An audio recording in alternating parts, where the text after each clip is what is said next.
Okay, let's see. Am I live?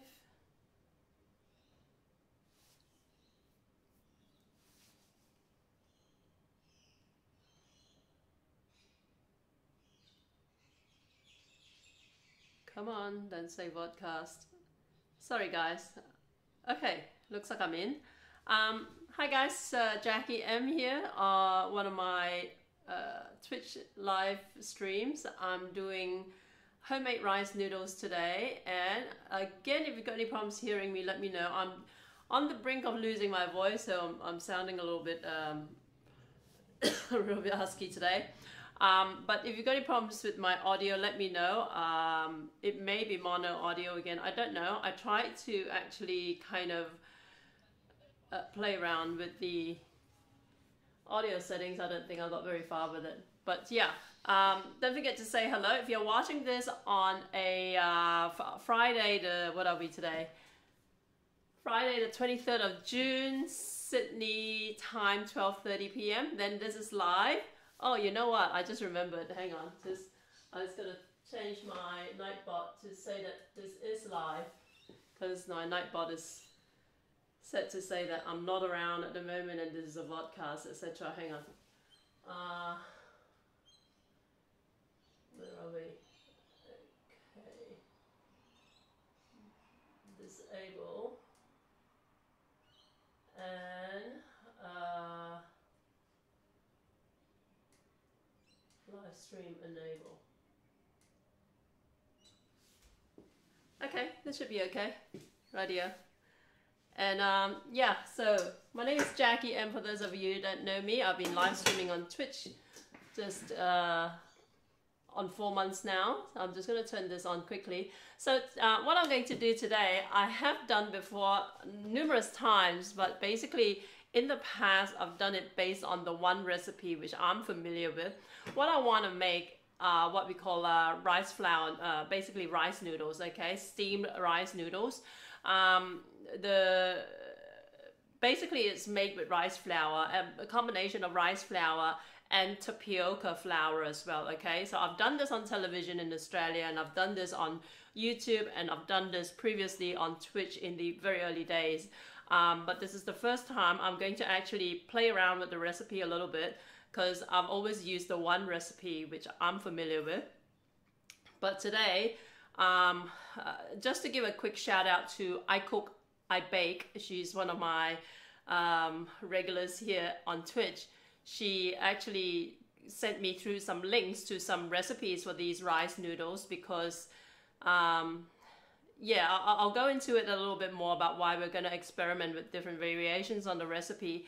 But essentially that's what we're going to do. So the recipes she sent through are actually Vietnamese, okay? So today you're going to get you know, it's a bit of a case of the blind leading the blind, because I don't really know Vietnamese food that well. But our Vietnamese food and Chinese and Malaysian are all very similar in some, there are a lot of crossovers, okay?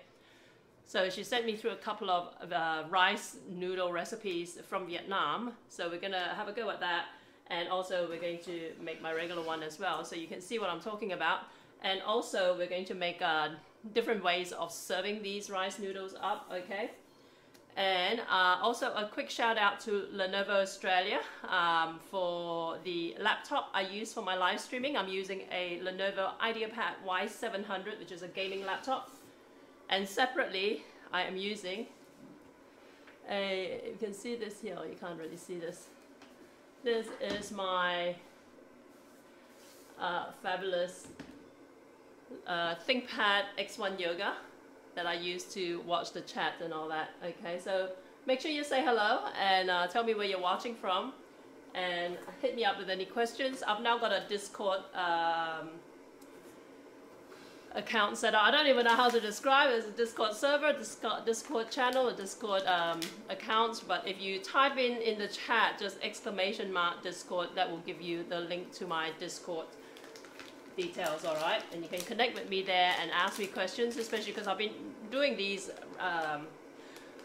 pretty much round the clock replays of my live streams for people who can't catch me live. A lot of the time when they ask me questions in the chat, I don't see them because they scroll through fairly rapidly, right?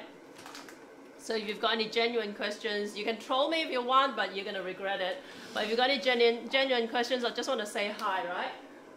Yeah, just message me on Discord and I should be able to see it there. Supposedly, I haven't used it yet. Okay, so rice flour noodles, just let me quickly check.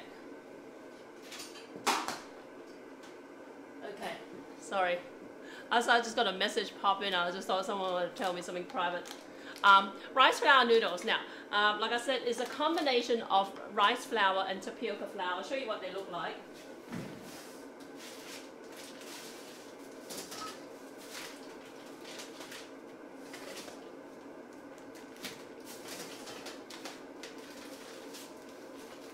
So this is rice flour, okay, and in theory you can mill your own rice flour by just, you know, if you've got a very powerful grinder or a blender or something like that, you can blend your own rice flour from rice, raw rice obviously, but this is tapioca flour, tapioca starch, same brand. And you should be able to find them very easily at Asian grocery stores. Don't focus on the brand, I'm just telling you because these are the brands I usually buy. Now, one of the recipes I came across actually says using potato flour, potato starch is actually a kind of like, as far as they're concerned, the secret ingredient you need to really make your rice noodles stand out from the crowd, okay? Unfortunately, I don't seem to have any potato starch around today, so something to keep in mind anyway.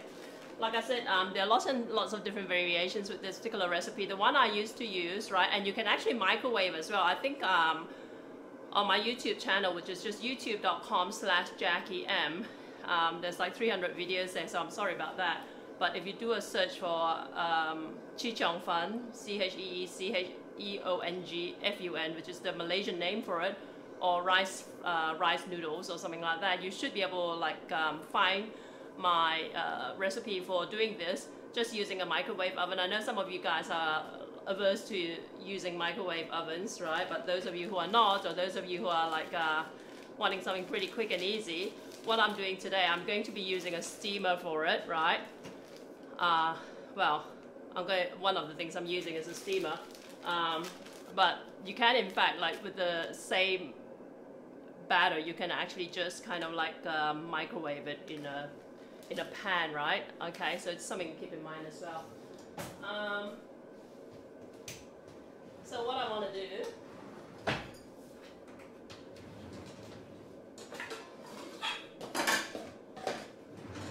is, this is the pan I'm going to be steaming these on. First of all, I just got to give a shout out. Not shout out. I dug around for my potato flour, potato starch, and instead I came across this because I have a habit when I go to Asian grocery stores of digging, just kind of like checking out what they have on their shelves, right? It seems like I bought this a while back, and it actually says, this is from Vietnam, it says flour for Viet rice paper.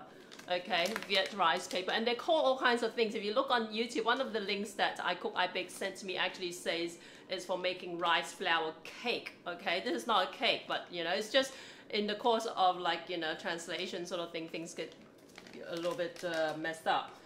But this is called Viet rice paper, but the image they had on the paper is like those rice flour rolls that we're familiar with. Okay, so I decided to buy some, and just reading the ingredients list, all it contains is again rice flour and tapioca flour. All right, so no potato starch in this, but the ratio just intrigues me. So we're going to use this for some of our attempts at this today. So it says here, I need to weigh this because I've used some of it before, and clearly I've got I either do too much cooking or I'm suffering from, you know, early onset dementia, but I don't remember how it turned out the last time. But this is about half a pack. Okay, preparation. Okay, so generally with this particular rice flour roll recipe, they actually stick some, they separately cook up some minced meat with it, right? And then what they do is they steam up the rice flour roll, and then they kind of like sprinkle it with some mincemeat and they roll it up, right? So this is the Vietnamese style dish, which is very popular, which isn't how we generally eat it in Malaysia, right? But as far as how to use this flour, it says mix the bag of flour with water, add a little bit of salt, and shake so slowly to dissolve everything, and then you can start steaming it, okay? So it says 400 grams of flour, 700, so I'll see how much flour is left in here, and then I can adjust. Okay. So there's 200 grams here, so I want about 1.5 cups of water to this. Let's do this. I'm just going to move the steamer out of the way. Okay. And like, you know, in all honesty, the recipes that I've come across that were sent through, well, the recipes that were sent through by I Cook and I Bake actually suggest letting, once you mix the batter, letting the batter sit for at least a couple of hours, okay? And if you watch any of my previous live streams, you know I don't hang around and for several hours while it's doing its thing. I like to kind of like get on with it. So we gotta kind of like allow for some, you know, some, it won't be as, I guess, as finesse as if we had the benefit of like letting it sit for 4 hours, okay? I'm just going to find a cup. I'll just use this. So I want 1.5 cups of water. 1.5 cups is 375. There's 100 mils, so I want about 1, 2, 3, nearly 4. Okay, about this much. It seems to me like this is going to be a thicker mixture than some of the recipes I've encountered. Okay, so we're gonna put in a little bit of salt.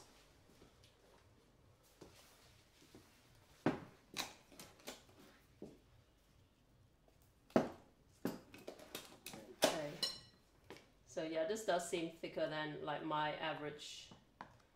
You guys are gonna have to help me keep track of what is what, okay? Because I want to do all the different batter combos, and then I will start steaming or cooking them after that, because that will at least give it a little bit of time to settle and soak and whatever else it needs to do to kind of like give you a better textured noodle dish. All right,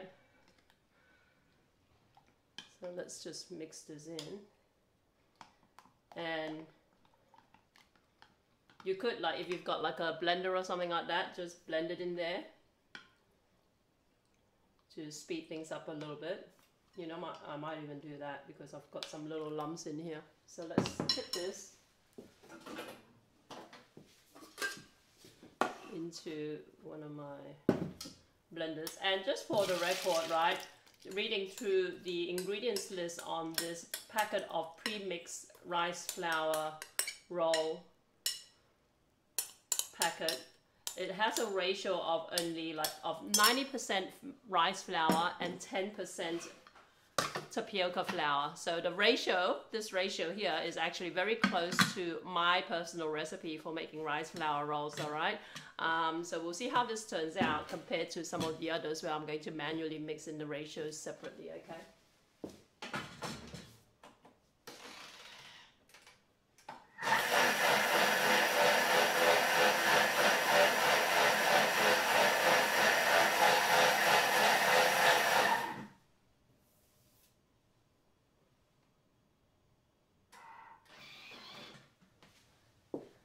Okay, so let's just tip this into the bowl and let it soak for a little bit.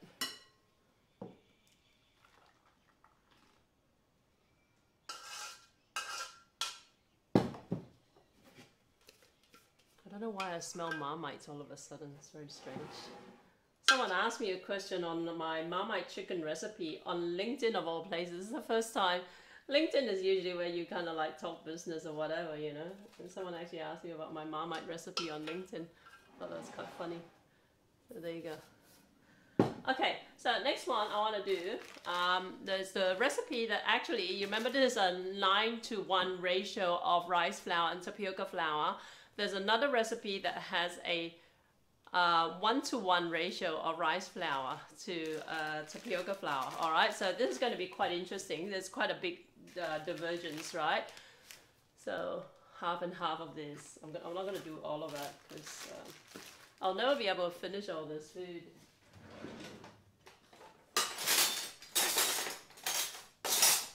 Right, scissors.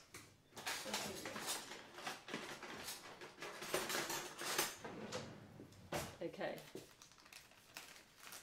And the third one, just for the record, but like I said, I don't have potato starch, right? And it was a, let me just quickly check the recipe online here.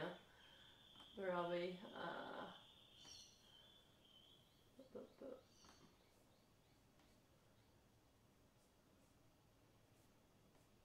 It's in Vietnamese, so I've got to translate it. Okay, the third recipe had 250 grams of rice flour plus 45 grams of tapioca flour, tapioca starch, and 45 grams of potato starch, right? And a pinch of salt, and then about 1.1 liters of water.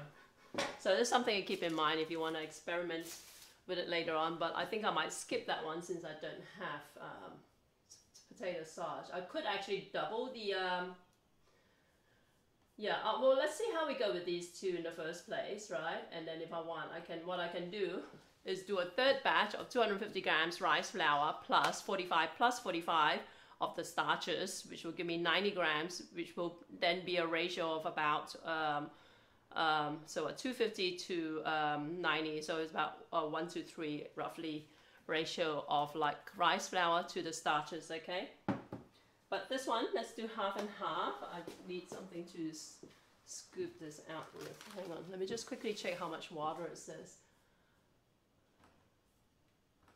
Okay, say 16 grams of rice flour, 14 grams of tapioca flour, and 3 quarts of water. Okay, so this is American. 16 grams, 16 ounces. Okay, so let's do, okay, one ounce is 30 grams. So let's do 150 grams of rice flour. So I'm going to do a third of that, and I need 1 quart of water. It's about 1 liter of water. Okay, what else we got? Let's do this.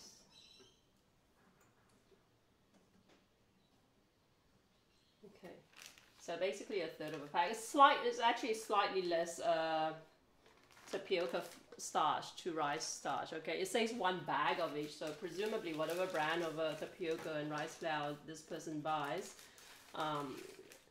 has the rice flour slightly larger than that of the tapioca starch, right? But they did put in brackets that it's 1 bag of rice flour is 16 ounces of rice flour, which mine isn't. So let me just hang on, adjust this again. Did I put in the right amount? Shoot. Let me just try again.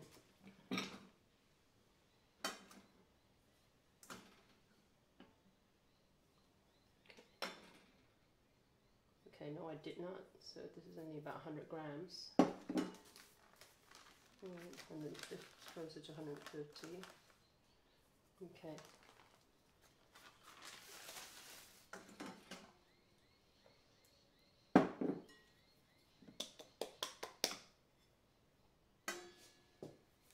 And about 160 grams, I guess, of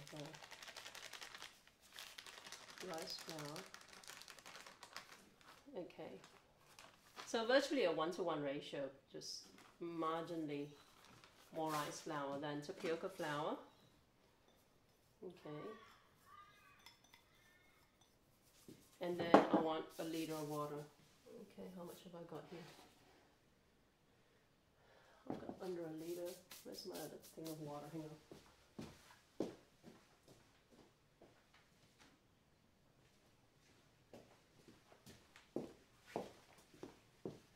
Okay, a liter of water, okay. So, with this, it's probably not a good idea to use the exact same type of bowl because you're going to have trouble differentiating the two. Okay. Shoot, I used the wrong. Oh no, that's right. So a liter of water. I don't know, we won't know why I did this in here because this is going to need to go into my blender again. Because this is a little tricky to stir. I need a bigger bowl really. Doesn't matter. Let's try and tip it into my Thermomix.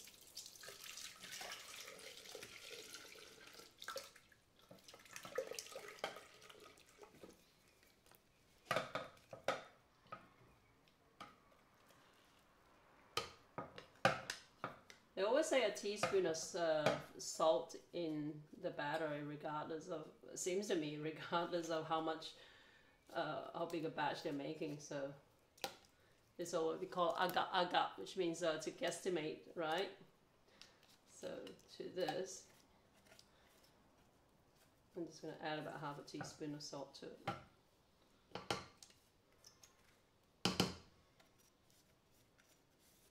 Like I say, you know, the recipes do suggest like letting this rest for like at least a couple of hours, up to 4 hours before you try and use them, but we're not going to bother. Okay, so some salt.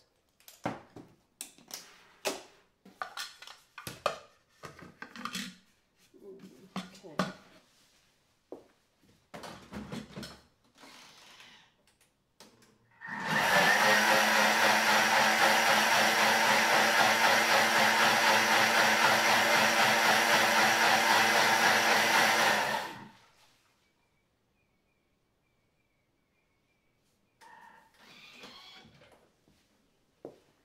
Okay, let's have a look. So there you go. Okay, so remember this is a 9:1 ratio rice flour to tapioca flour, and this is a 1:1, virtually 1:1 ratio. And now we're going to steam this up, right? Now, when I first came to Australia back in high school, I used to work at a yum cha restaurant. So if you've been to Chinese restaurants for yum cha, which is where you get all these different kinds of dim sum, one of the things that you get are these rice flour rolls. So this is what we're making today. Essentially, like this recipe can kind of like, this is like a base recipe and you can do lots of different things with it.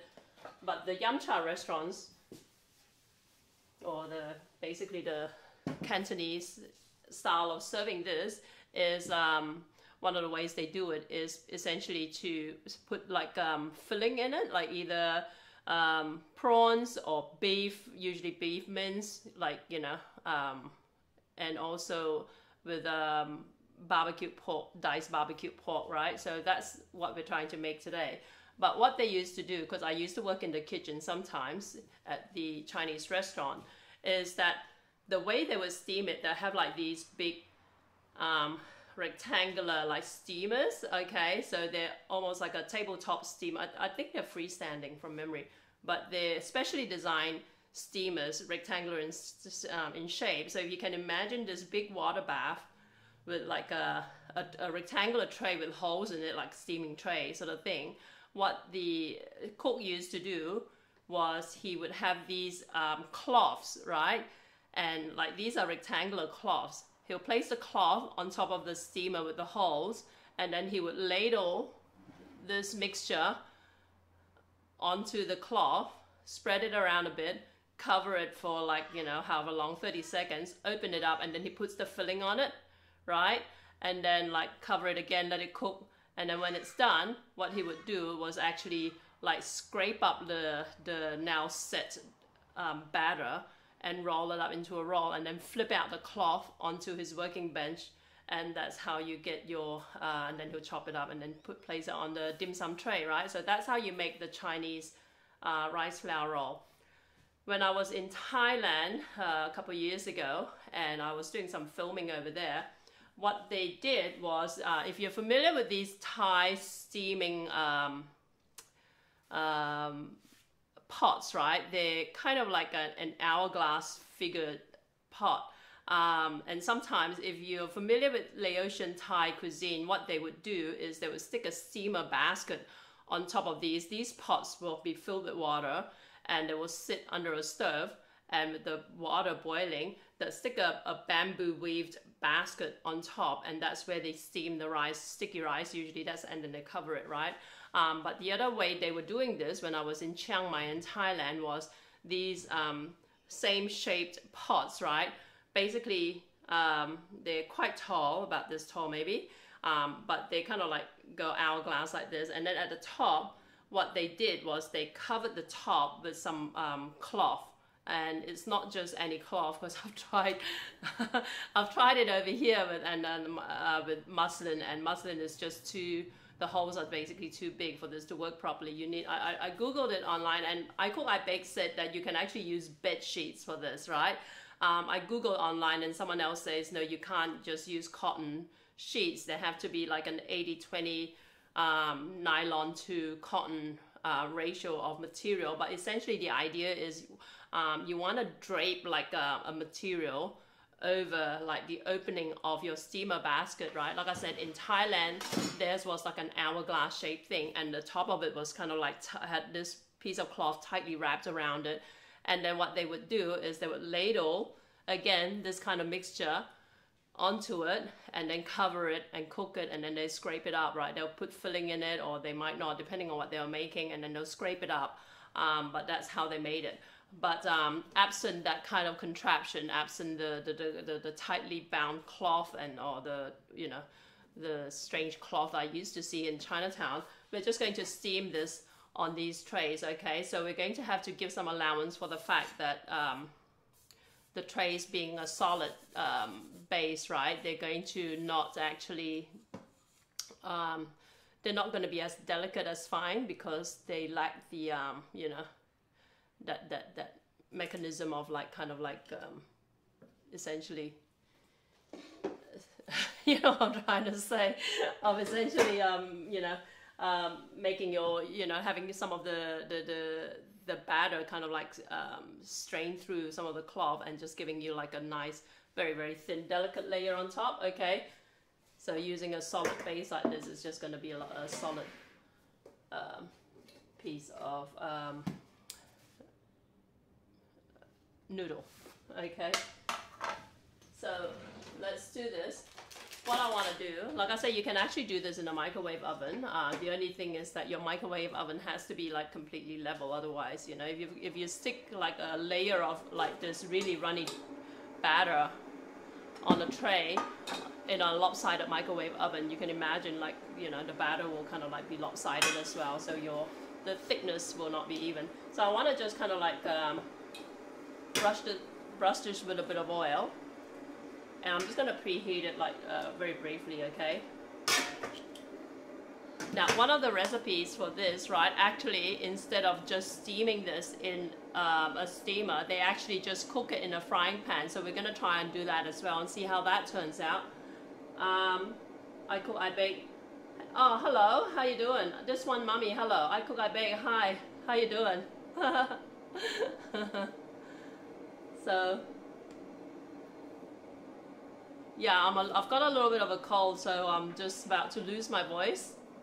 But if you just joined me, I Cook, I Bake, this is your recipe actually. Well, these are based on the recipes, the links of which you sent through to me on email. So, okay, so hot enough, right? So there's the one with the 50-50 ratio. Let's try this first, okay? Because I'm quite intrigued to see how that will turn out.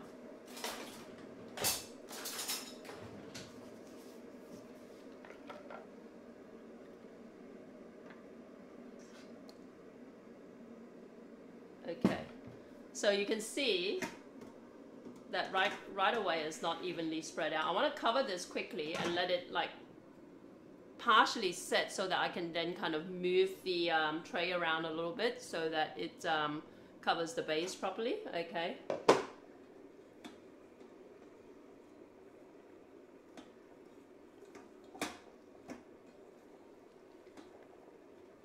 And the whole discussion about these rice noodles actually came about by virtue of the fact that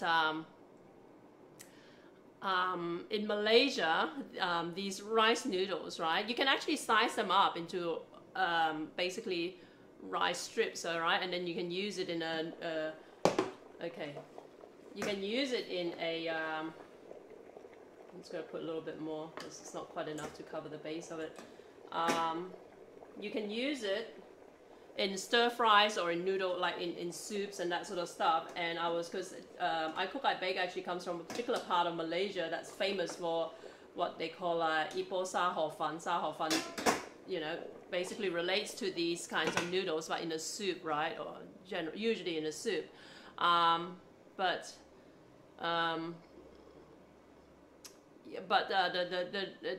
Where she comes from, her hometown of Ipoh, is famous for these noodles, and there's all kinds of legend about how their noodles are different because they are a lot silkier and smoother and all that. So I asked her if she knew of any particular recipe for this famous Ipoh rice noodles that's different to what you get in other parts of Malaysia, and that's how she sent me through these links. Not necessarily to say that's how they do it in Ipoh, but you know, but that's how we started out talking about it. So see this here, it's set. We're going to have to experiment a little bit because usually the first lot doesn't generally look that great. Let me have a look. Okay, I'm just going to quickly just wash the spatula because it's the only decent one I've got.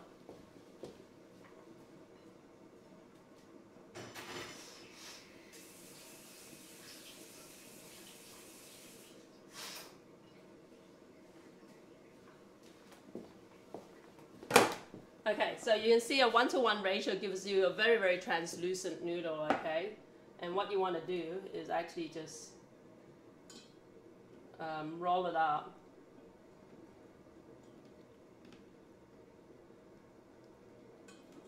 And usually, like I say, the Vietnamese, what they would do is actually put some filling on it. What they would do is actually tip this out and then put the filling and then roll it up into a roll.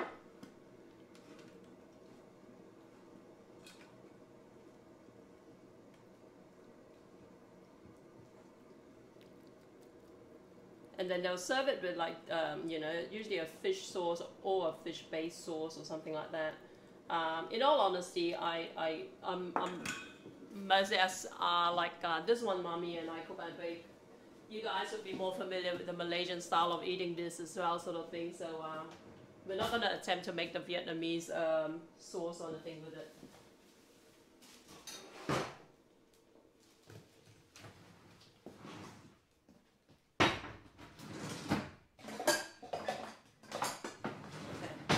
Put this in here. Okay, so this is the first lot from the 50-50 ratio. Let's do another one. You can't really have see it very well, but it's fairly translucent. It's quite soft as well. Chi Chong Fan, that's it, yeah. But we're using some Vietnamese recipes today. I've done the Malaysian Chi Chong Fan before, right? But this is quite sticky. I noticed the one with the tapioca starch, even though this is a non-stick pan and I also coated it with flour, with oil, it's still a little bit sticky. I'm just going to oil it a little bit more.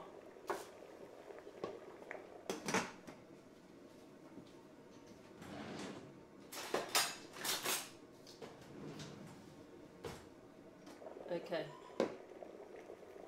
I'm going to try the more traditional batter, which is a 9-to-1 ratio of rice flour to tapioca starch, okay? So you can see it's a lot whiter already, right? And like I say, you want to just partially set it. Am I the only one that's not, that this is not showing live? Any good recipes for the egg gravy in Sa Hao Fan? The egg gravy, oh right, you're talking about the Sa hang on a sec. Is anyone else having problems watching me, by the way, guys? Because I Cook and I Bake is having problems. My screen says Jackie is offline. Can you try and do a refresh on your screen to see if it's okay? The food is too good. Edge of Night about Cough 76, any good recipes for the egg gravy in Sao Hao Fan. I've done that a few times. It's funny you should call it Sao Hao Fan because in my part of Malaysia we call it a kway teow siram, and then in other parts of Malaysia you call it Sao Hao Fan, right? You call, in Penang I think you call it Sao Hao Fan. Yeah, I've done it before. If you go to my website and look for kway teow siram or what do you call it? This is strange, so it's getting a dry spot over here. Or we call it runny egg sauce or something like that. I forget now what I call it. I've done it a few times, but it's pretty good. I used to sell it in my restaurant. I've done it before. I used to sell it in my restaurant. Okay, but we didn't call it Sao Hao Fan. To a Serembanian, Sao Hao Fan refers to the Ipoh Sao Hao Fan, which is the soupy noodle and or the dry style noodle, but from Ipoh, but without the runny egg sauce. Okay, so this is the next. Like I said, I don't know why I've got this little dry spot here. It's very strange. I don't know if I overcooked it. Let's roll it up. Okay, this is a lot firmer, and it's probably thicker as well. It may have something to do with how much I poured into the thing, but you can see it over here. Okay, let's put it in a different tray.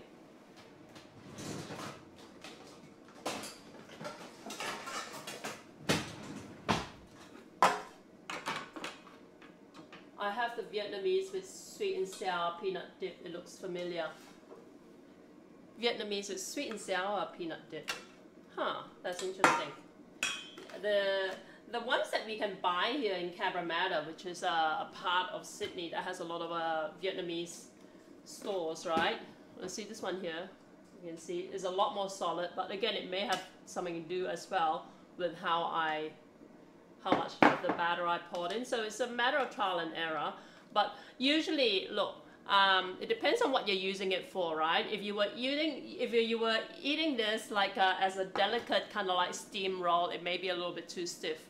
But if you were eating this in a soup or something like that, it may be okay. But again, I don't know if I've ever actually been completely happy with like using these in a stir fry, right? Because sometimes they do fall apart. And even when you go shopping for the type of rice noodles for your business, right? Because one of my signature dishes, as you know, someone who has been selling Malaysian food for many years, one of my signature dishes is what we call char kway teow, which is basically fried rice noodles. Okay, so essentially the noodles are made like this, but if you look at the different brands of and they're sliced up, right? They can be sliced up thin or thick, but there are different brands of rice flour noodles here in Australia, and all the restaurateurs who use it for char kway teow, they buy a very specific brand, you know, which is the same brand I buy. So there is this kind of like inside like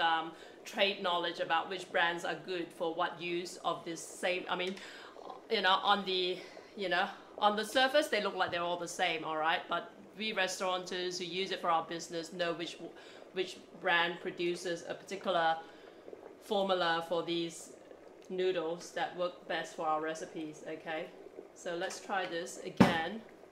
This is with the first, I think I put too much in. This is with the first batter I just did earlier, which is the one with the half and half ratio of rice flour and tapioca flour. Okay, so let's cover this and steam this. For sure, every time I've tried to make char kway teow or Asian board noodles, they always break apart. Yeah, that's right. I don't know if you're in Sydney. In Sydney, Cyan, hey, how you doing? Good to see you again. Yeah, I mean, every time I talk about something, I go into this rabbit hole kind of direction, you know, in terms of like the background to all these dishes and recipes and whatever.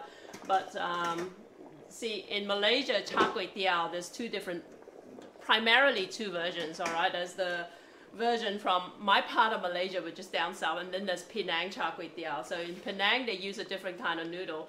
They use a silkier, smoother, and also thinly sliced noodle. In my part of Malaysia, kind of like Kuala Lumpur and down south, right, we use a more sturdy noodle that's cut wide as well, right? So that's what we use here in Sydney. But in Malaysia, Penang char kway teow is pretty much the only char kway teow that a lot of people know nowadays. It's pretty much dominated the char kway teow landscape, to the point where some people might buy my char kway teow and say, oh, that's not authentic because you're supposed to use this other type of noodle or something like that, when in fact, no, it's, you know, it's authentic depending on which part of Malaysia you come from. But if you're in Sydney, the brand that we use, all the restaurants that I know of use for char kway teow is the one by the company called Hua. In Chinese, we call Hoaky, H-O-A-K-Y, okay? Okay, so this again is the 50-50 ratio noodle. And let's steam this again. This time I'm going to do the 9:1 ratio rice flour noodle. Like I say, look, even on the outset, it looks like it's a thicker batter as well, the one with the 9:1 ratio. Just let me brush it some more.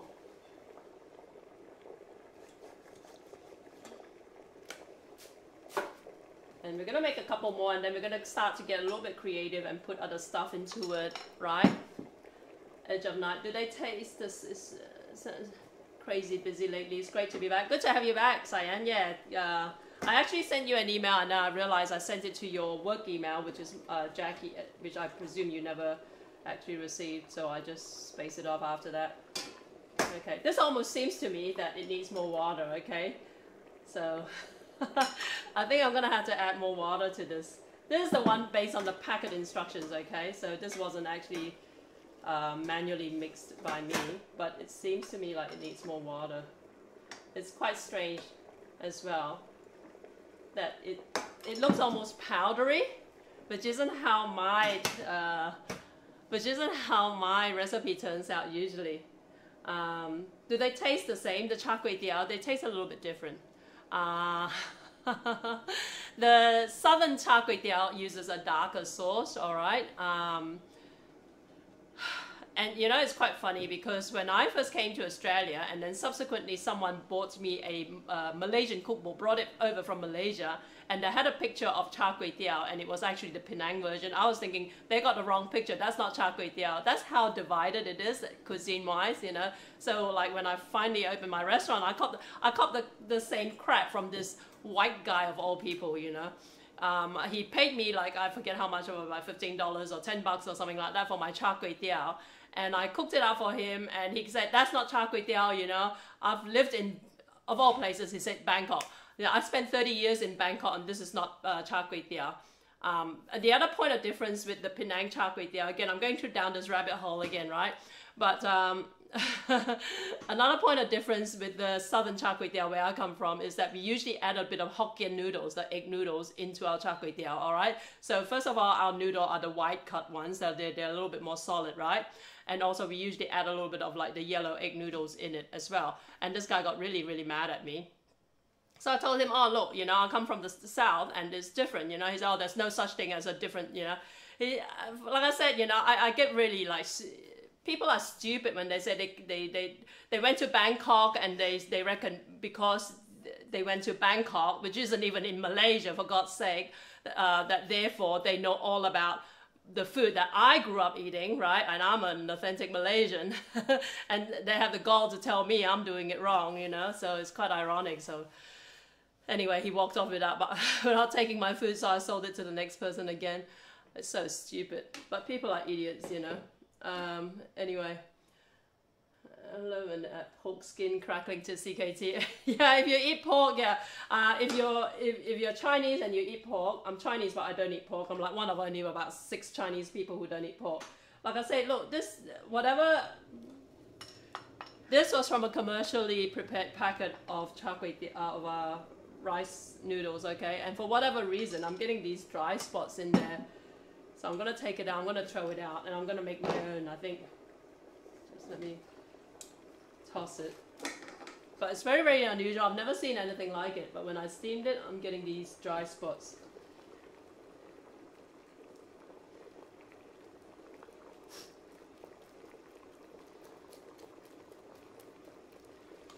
Okay, and it's not. It could, for all I know, it could be because this bag of noodles of this flour is actually expired. I don't know if it is, but maybe I should just add a bit more water to it. So all it is just flour. Let me just add a little bit more water. It seems to me like it's too thick. All right.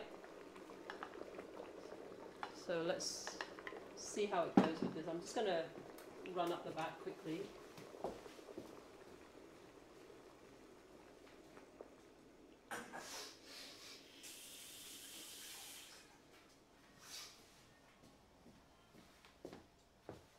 And when I do this, actually, usually, I usually put a little bit of a, yeah, I did put the salt in it, didn't I? I usually actually put a little bit of oil in the batter, okay, but that's fairly optional. Let's try it again with this, with a bit more water added to it.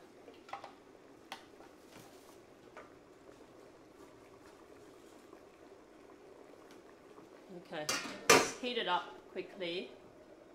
Yeah, probably needs more liquid, no props. We eat a lot of noodles and I've found those to be the best. Writing that down now. In Melbourne, for the brand A3 to make char kway teow, get the one for stir fry to have as noodle soup. Get the brand Mekong if you see it. Otherwise, see, I don't get Mekong and I don't get A3 over here. Like I say, in Sydney, all the restaurant owners who do Malaysian char kway teow, we get Huaki, and we actually, it's quite funny. We only found out we get the same noodles by virtue of like comparing notes. It's not like we had like some secret like association or something like that. How do I select someone's name to reply to a post again? I did that once. I cook and I bake. You just need to click on the name. Oh, yeah, place an A. Yeah, that's right. That's true. That's it. Okay, so let's heat this up. Let's try this with more water.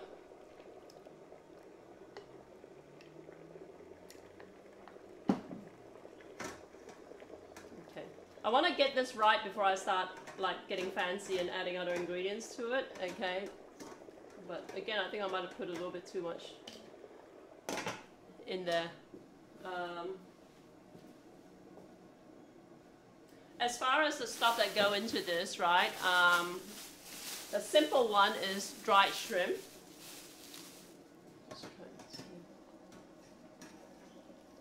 So like I say, yeah, you just want to kind of like swivel it around to make sure it's evenly like spread out along the base of the pan that you're cooking this in. So this is dried shrimp. You even see it over here. Okay, this is like the cheapo version. I'm just gonna soak some of it in some boiled water up the back. Okay, so usually the way you use this is you would soak it in some hot water, soften it, and wash off some of the residual grit. Okay, so this looks better now that I've actually added a bit more water to it.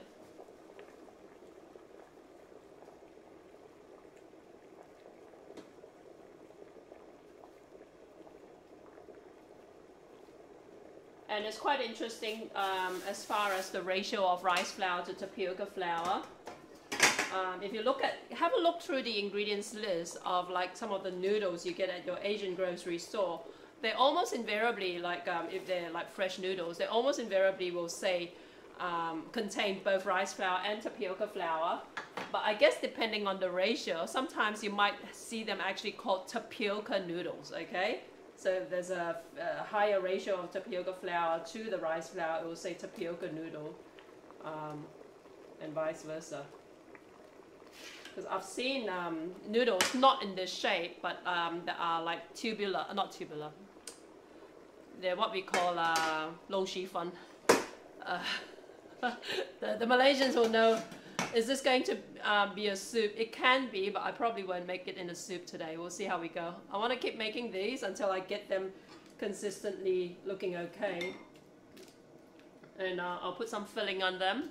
You can use them in a stir fry and stuff like that. Really, it really depends on the the texture and how well they hold up. All right. But yeah, if you look at Lo Shi Fan, they're basically like round noodles, right? In Australia, there'll be like 2 of them identical side by side, and one will be called tapioca noodle and the other one will be called rice spaghetti or something like that. So they're actually, and then you read the ingredients, they'll both say rice flour and tapioca flour. So it's just, I guess, a matter of ratio, how much they put in them, right? So let's do another one of the higher ratio rice flour thing. And in all honesty, ideally you would want actually a bigger pan, a wider pan, so you can get like, and you know, preferably, you know, you would want like square or rectangular, because the shape it's in at the moment, you're going to find that like it'll be thinner at the ends when you roll it up and thicker in the middle, right? But unfortunately, makers of steaming trays and steaming pots like this here in the Western world tend to make them quite small in diameter, so my regular like square tray can't fit into this.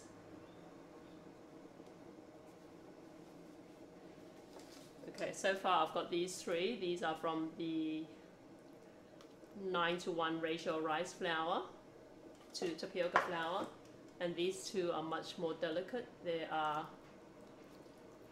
basically a 50-50 ratio of rice flour to tapioca flour. But I'm going to cut some off and taste test this. Just let me sort this out up the back.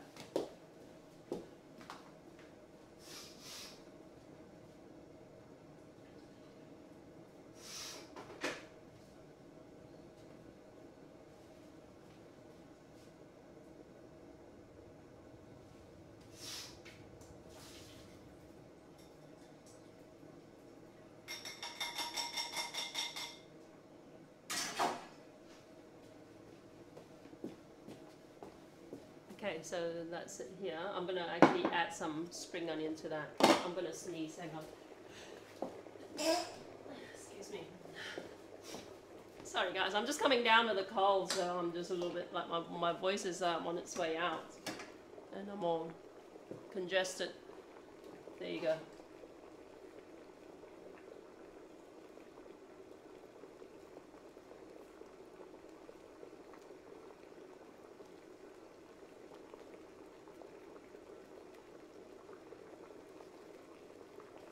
Okay, I'm pretty sure this was the one that's 50-50, right?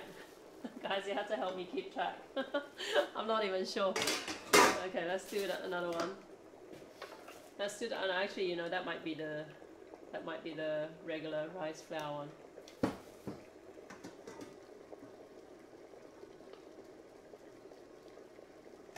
$12.76. Thanks for following.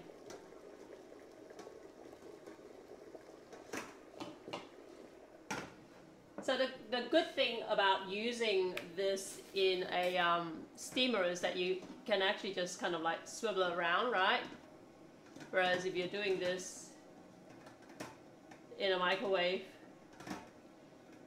you either have to stop it like after 15 seconds or so to make sure that it's level and just kind of swivel around.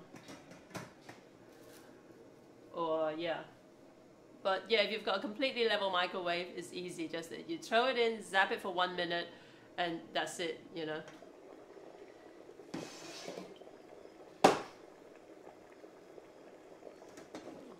It's nearly done.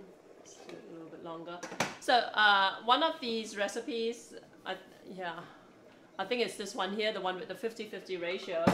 The recipe writer actually did say, I'm being slack here, what are they called? They're called the ravenouscouple.com. All right, I like to give shout outs to people if I'm using their their research. The ravenouscouple.com. They did mention the whole like creating your own you know, cloth mesh steamer, but they did actually say, look, you know, it's not that practical for everyone to have one of these lying around at home. So they actually suggested cooking this in a regular frying pan. So let's try this, all right, and see how it turns out. So instead of steaming it, they actually just pan fry it.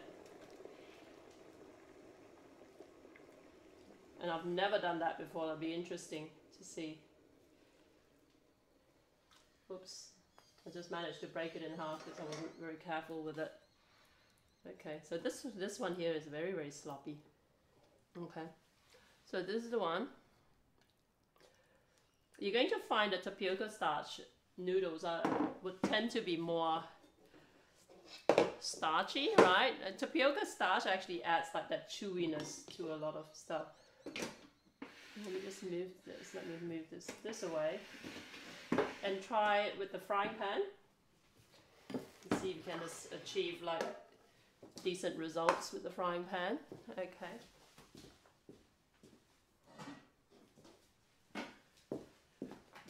So I've got this.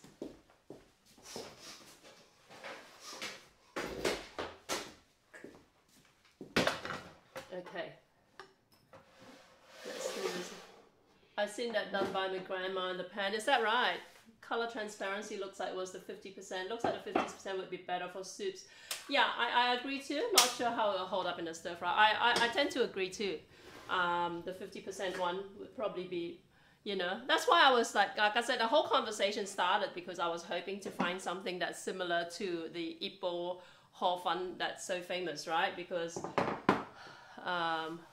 in Malaysia, people used to say, oh, Ipoh's rice flour noodles are better because they get the special spring water from the mountains in Ipoh and all that. And that's also the same excuse they give for why Ipoh women are generally better looking, the best looking in Malaysia and all that kind of stuff. So there's always this mystery about how they achieve their particular noodles to be so delicate and soft and whatever, you know. But I think it may have something to do with the ratio of tapioca flour to everything else in it. But okay, let's oil this again.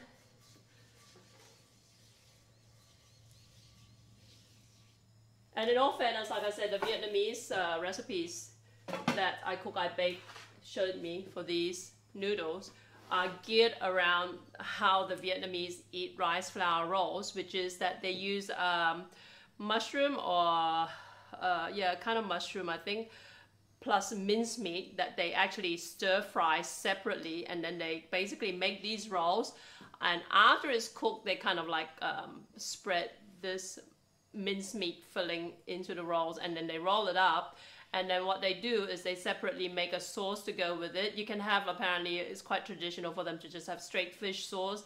Otherwise, you can have that that Vietnamese fish sauce, which is made from a combination of fish sauce plus water plus sugar plus lemon juice. All right. Okay, so this is heating up. But in Malaysia, this is that's not how we eat it. So I'm not gonna make that today. Now that is one myth that's not true, Ipoh girls. Hey, come on, you cut yourself some slack. Okay, so this is interesting.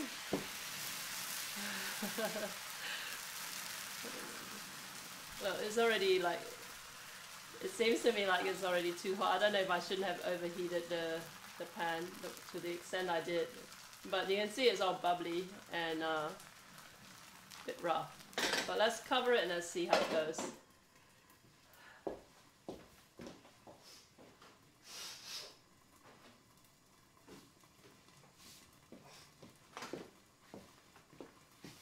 Okay. Okay, this looks very strange. Let's turn it off.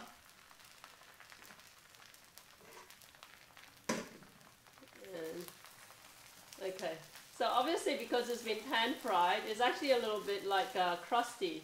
So I don't even know how they actually achieved it. Lower heat, yeah, let's try it at lower heat. Yep, flat black mushroom with pork, yeah.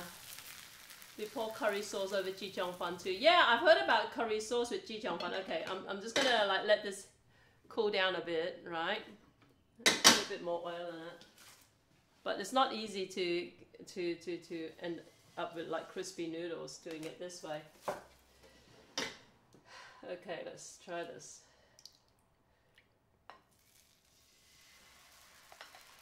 It might just be easier to steam it, you know.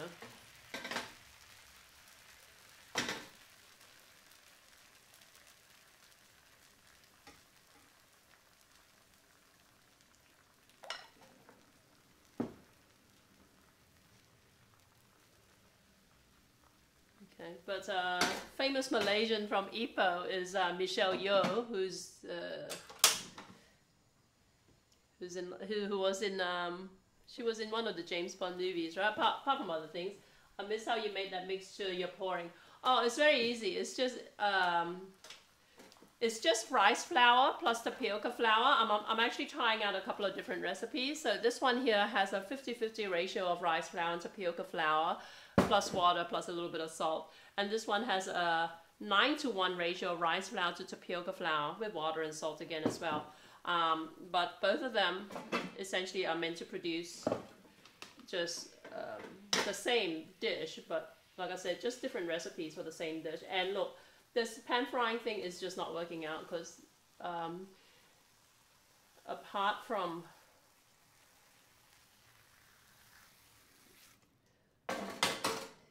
it just doesn't look right.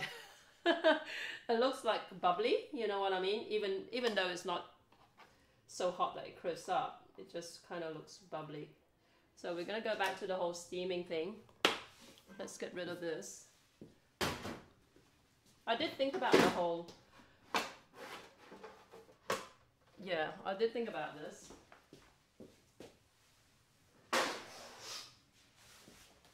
But maybe they had better luck with it because the pictures they posted on their blog look pretty interesting.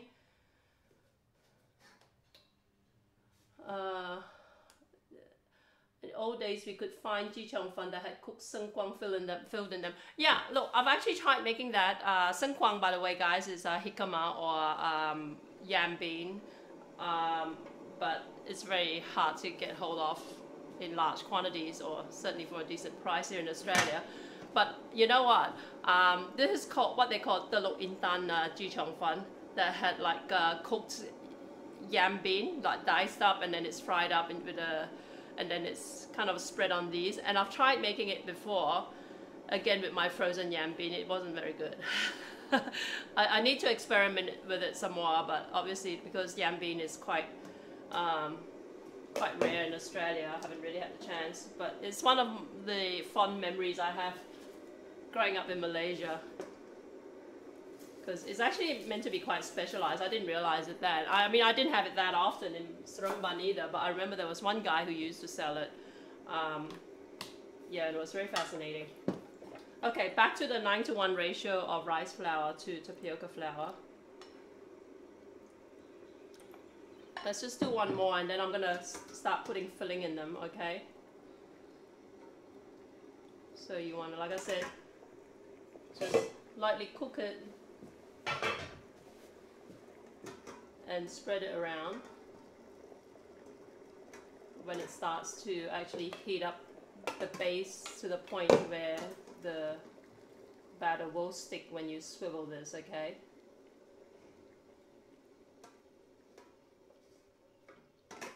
Okay, just cover this.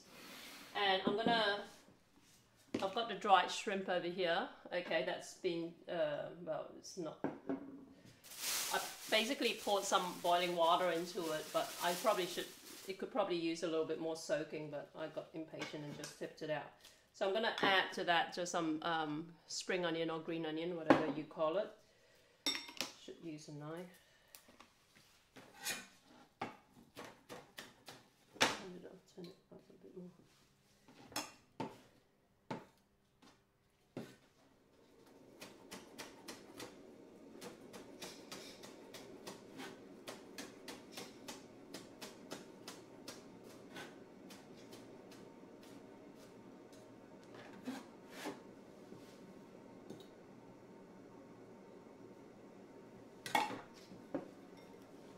Okay, so just mixing it up together.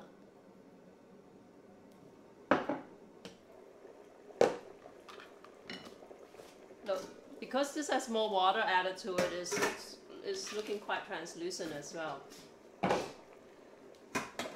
So let me scrape it out.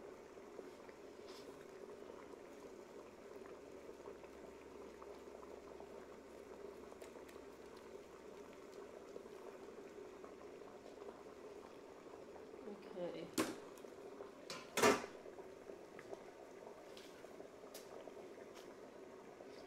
So because you're using quite a bit of oil in these pans, when the noodles are done, they're going to be quite oily, so you don't really need to worry about them sticking together when you put them into trays like this, okay? Okay, let's do this with the dried shrimp filling.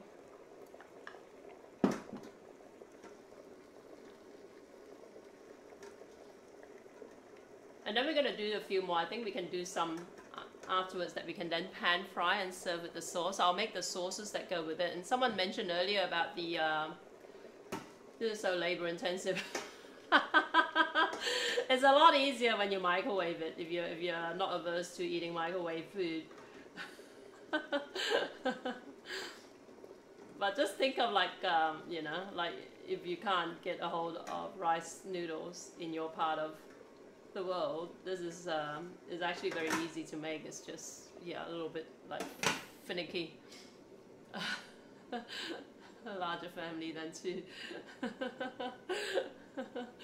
When you say 9:1 ratio, that would be, say, 90 grams of rice flour, 10, and then how much water? Okay, see, like I said, this is from a packet, but if you go to my website, I've got my recipe there as well. I can't remember off the top of my head. But for this particular bag, right, it actually says that it's a 9:1 ratio of rice flour to tapioca flour. And to this 400 gram bag, it's said to add 750 mils of water. And you saw how it felt like we needed more water after that, right? But let me have a look at my website, because like I said, I have posted this recipe before. Alright, I spaced off on putting the filling in. That is already set. Bummer. No, it doesn't matter. We'll take this out.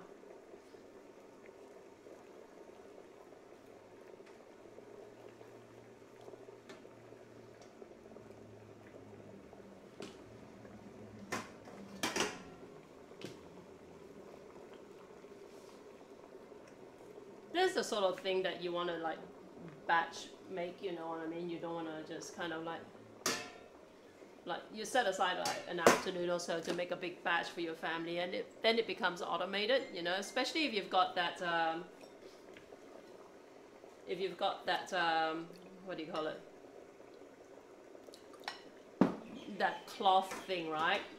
You just basically scrape it off. You're not kind of like fiddling around with a pan at the bottom and all that sort of stuff. So with the cloth thing, you can imagine if you can actually rig up something that has like this cloth covering over the entire surface area of this pot, right? You'd be basically pouring the batter over the cloth, covering it, and then just scraping it up like this, okay? So that may in fact make it a little bit faster. Okay, I need more over here. Okay, let's throw some of this in.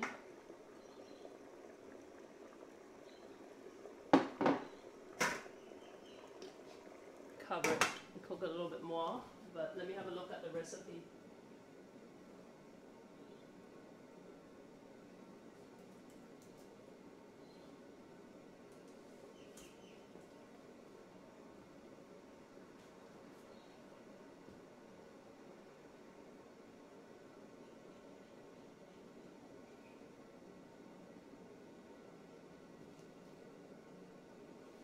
Okay, my own recipe calls for 125 grams rice flour to 2.5 tablespoons tapioca flour. You see how I mean by agar. I don't even try and like consistently keep everything in like weight or volume quantities. Okay, so you want to fold this up. It's just breaking up now.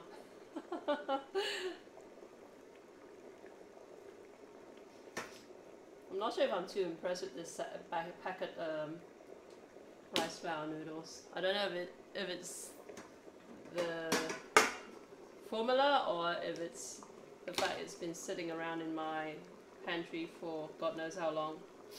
So this is all broken up. Okay, let me just get a separate tray for it.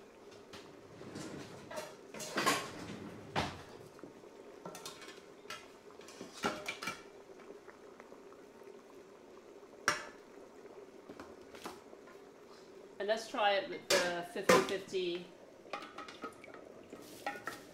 recipe, okay? Put this a bit more in there. Cover it up. Yeah, so 125 grams rice flour, 2.5 tablespoons tapioca flour, 500 mils of water, 1 tablespoon of oil, and yeah, that's it. I'm gonna put a pinch of salt in there as well. Look good to me, reckon, according to foods you like. It looks great to me. That looks disgusting. Okay, Jared, I'll look it up on your site. Yeah, and the recipe will, you know, for this particular session anyway, I'll post it up on my website, which is jackiem.com.au if you're wondering.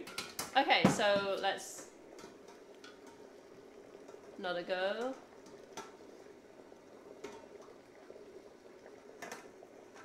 Okey-doke. Let's see if I've put too much on.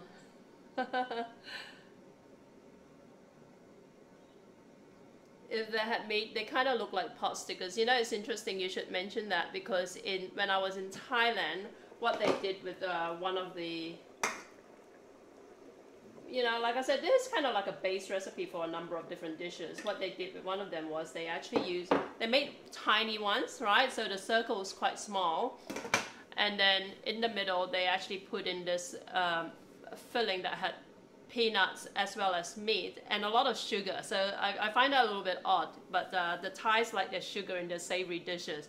So it tasted very sweet to me. And then what they did was that they actually, like, instead of folding it, what they would do is they would use this and lift this up and swivel it at the same time, so you end up getting like a beautiful dumpling at the end. So it's quite interesting how they did that. And apparently for that particular, okay, this is breaking up again too. I don't know if I've got too much of the dried shrimp in there. I tend to be very greedy and impatient with what I put in. Okay, let me just scoop this out. So let's put less of the dried shrimp in there next lot. I was gonna do some with fresh prawns, but I'm not too impressed with like what I've produced so far with this, so I might actually give that a miss. Just make more of these plain noodles, and then subsequently what I might do is actually just make the sauces. Now, as someone mentioned the peanut sauce, and like if you eat this in Chinatown here in Australia, they usually serve it with a combination of hoisin sauce. And you know, it's funny that I Cook, I Bake pointed this, I think it's you who pointed it out, that not many Malaysians realize that hoisin sauce is actually what we know in Malaysia as sweet sauce or tim jiong. In Australia we call it like hoisin sauce, but it's actually tim jiong, sweet sauce, right? So I'll show you how to do that. But in Chinatown here, they'll serve this up pan fried, right, till it's a little bit crusty on the outside, and then they'll serve it with a combination of the hoisin sauce and peanut sauce as well. So for years after I came to Australia, that was like, we never had that in Malaysia. Then I came to Australia and thought, oh wow, this peanut sauce thing actually goes quite well with these noodles. And then like one of the more recent times I went back to Malaysia, in Penang, instead of the sweet sauce, well, they serve it with like also some shrimp paste, hako, right? And then these food bloggers actually were so proud that there's this special stall in Penang that has just come up with this innovative new recipe of serving their ji chong fan with a combination of the hako sauce and guess what? Peanut sauce. And they actually went and bought some for me. Shrimp ji chong fan. Yeah, I'm just not doing a great job of it here. I think I need to be a lot more light-handed the shrimp filling, because the weight of it is causing it to kind of like break through to and causing like it to break up the noodle. So just turn it back up and let it cook a little bit longer. This one, mommy, I too recently found out Tim Jong is just diluted hoisin sauce. Yeah, that's right. Yeah, Tim Jong is just diluted hoisin sauce, and depending on the brand of hoisin sauce, you may actually need to sweeten it some more as well. But that's all it is. It's just hoisin sauce, and hoisin sauce, you know, literally in Chinese means seafood sauce, but there's no seafood in it. So people will go, oh, like, you know, I didn't know hoisin sauce is vegetarian, because I posted it as part of like a vegan recipe, right? So I think, oh, I thought it had, like, you know, I didn't realize it was vegetarian. I thought hoisin sauce has got seafood in it. So for God's sake, you know, we Malaysians, we know how to eat, but we know so little about our own food sometimes, you know. Okay, so this one here, let's dish this out. Okay, it's still breaking up, I have to admit. Okay, so, but like I said, you know, in the Chinatown restaurant I used to work in, they have this on a sheet, right, a cloth sheet, and they'll lift up the cloth and then just flip it over, sort of thing, and roll it up. So instead of trying to fiddle and scoop it out in one go. Okay, I'm using the 9:1 ratio again. It still feels to me like it's a little bit too thick, the batter. I mean, it doesn't feel thick, but just the color just looks a little bit too white to me, a little bit too intensely white. Did you look up duck sauce? Not yet. This one, mommy, and I cook, I bake. Do you guys know what duck sauce is? It sounds like an American take on something else. For yeah, Moxie Rose asked me about duck sauce because I was doing a broadcast where I talked about dark sauce, you know, the dark soy sauce, and she thought I meant duck sauce. I said, what on earth is duck sauce? And she said, it's a thing. Apparently you can ask for duck sauce with your food, with your Chinese food. It is good. Blue drank one. In the US, duck sauce is as popular as soy sauce. Is that right? See, that's how things just get so complicated when it comes to Asian cooking. Everything gets called different things, you know. But yeah, if anyone knows what duck sauce actually is, you know, like the Asian equivalent, let me know. But we've never heard of it here in Australia. So this one's breaking up again as well. And again, I'm getting these white spots with this batch of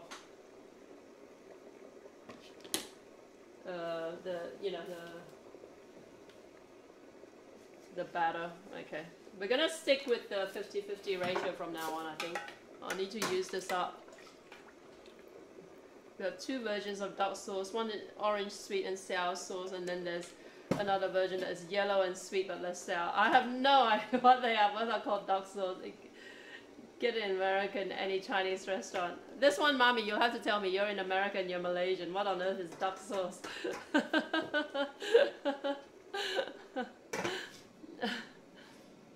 I cook, I bake. I think we call that plum sauce. Ah, you think? Okay. I've even seen plum sauce called duck sauce. All right. I understand why they even bother. Plum sauce. Look. The only time I use plum sauce is when I make yi sang, which is a Malaysian raw fish salad that you eat at Chinese New Year. Is a little bit involved, but the sauce actually contains some plum sauce. Well, my recipe does anyway. But I have absolutely no use for it beyond that because to me it's always like tasted like too sickly sweet, you know. Let's put a little bit more of this in there. Finding packets of them when I order Chinese food. America has fake Chinese. Yes, you do. Still, whoever owns Panda Express will be laughing all the way to the bank, but it's not Chinese food, all right? It's wrong.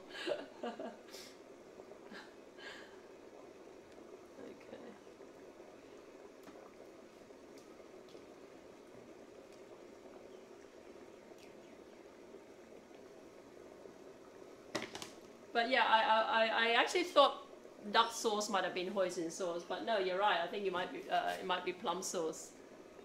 Like all the Chinese take up any place here in the US, I would guarantee they would put duck sauce in the package. It's so weird. I don't think there's duck in duck sauce now. They even have Chinese working there. They're all sellouts. Yes, duck sauce is very sweet. No. You guys have been sold a fake bill of goods, you Americans. All the Chinese all the Chinese that ended up opening restaurants in America are not real Chinese.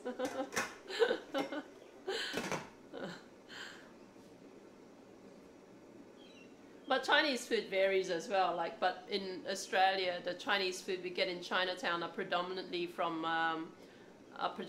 like Cantonese influence. Well, up until 10 years or so ago, anyway, there are more Chinese from other parts of China who've made their way into Australia now. But up until when I first came to Australia 33 years ago, all the Chinese food we got in Chinatown were actually from like Hong Kong, which is Cantonese Chinese. So there's a lot of steaming, a lot of very light, like subtle flavors. All right.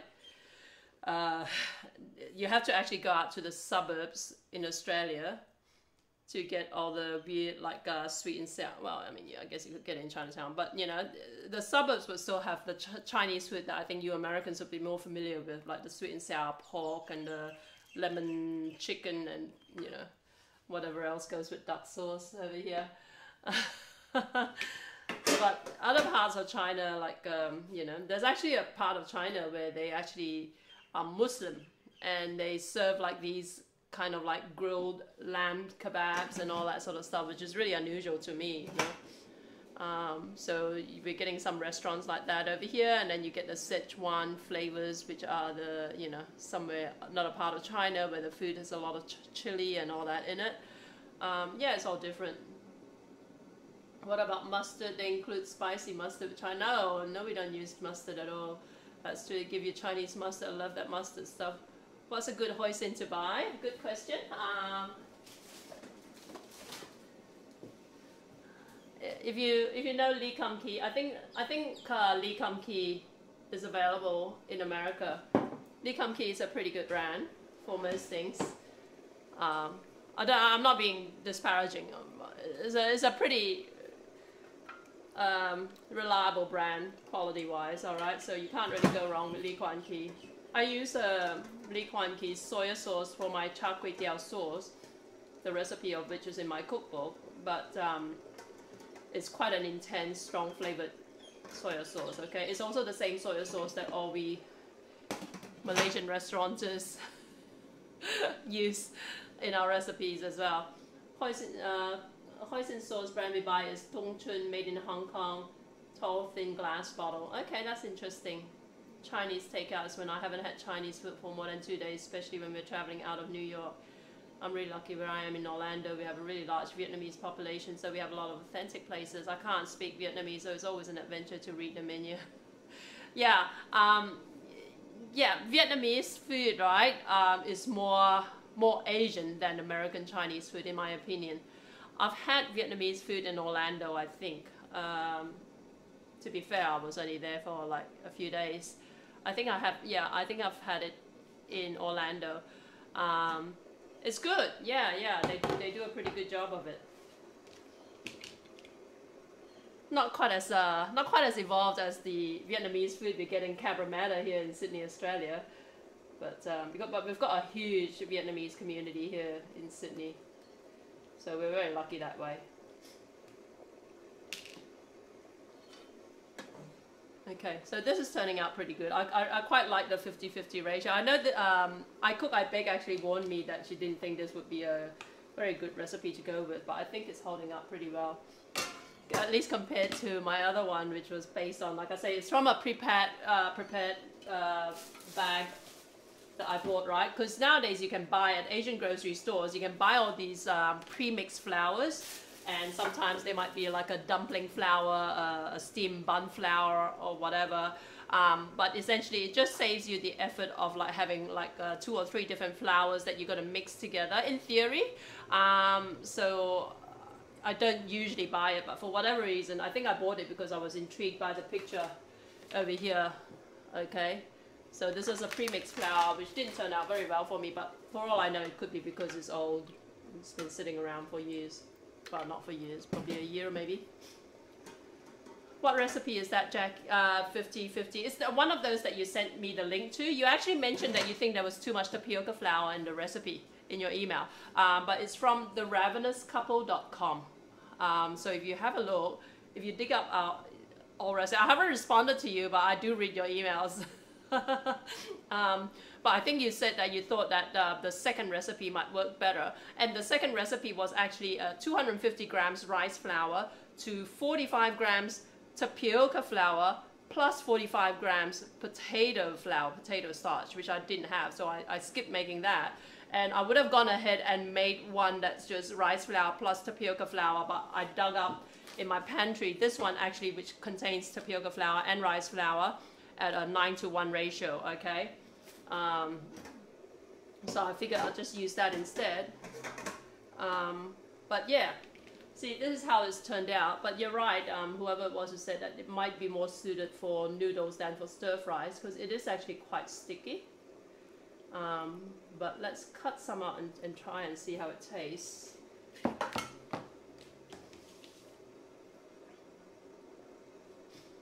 I'm in Melbourne. I want to go to Korean Grill. None around here. They're 30 minutes away or something. Can we get Asian supermarkets?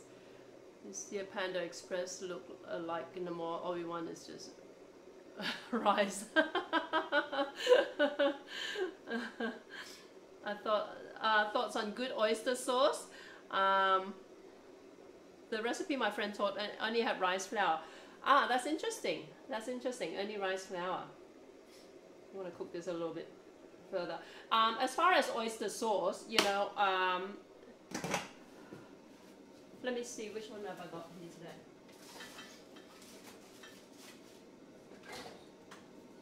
This is the latest one I've got. Okay, what's the brand? It says Kunyik Waki. You know, as a general rule of thumb, right? If you're cooking Chinese dishes, Hong Kong produce is usually a pretty safe bet, all right? Because the I call them honkies, and people say it's disparaging or not. The honkies know how to eat, and they know like the good brands. Am I right, guys? So this one here, I bought it because it was on sale. Let me just see where it's from. Kunyik Waki.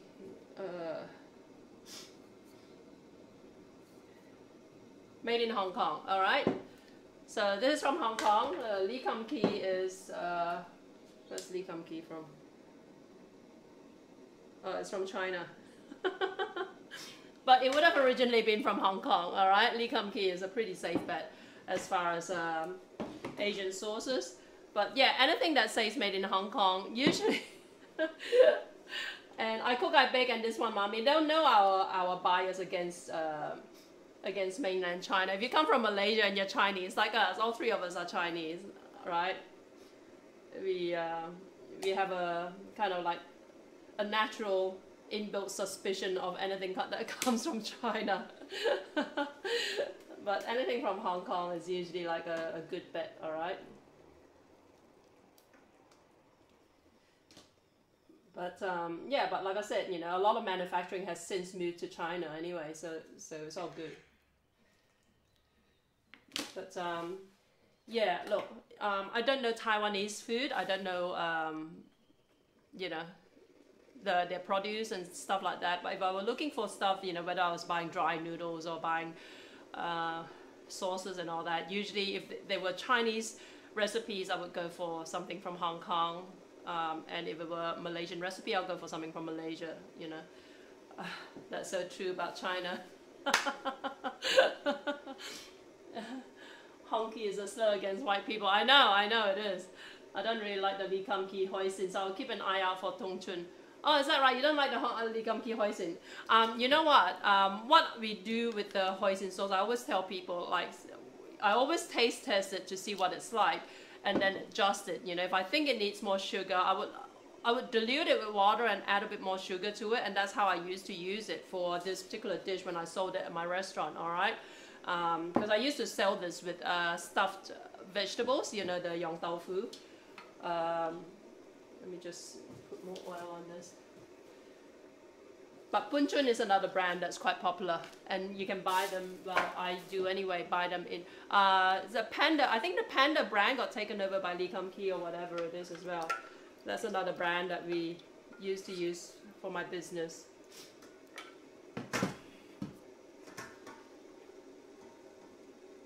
But if I miss out on any good brands, it's not because I'm dismissing you, it's only because I probably haven't encountered it yet, right?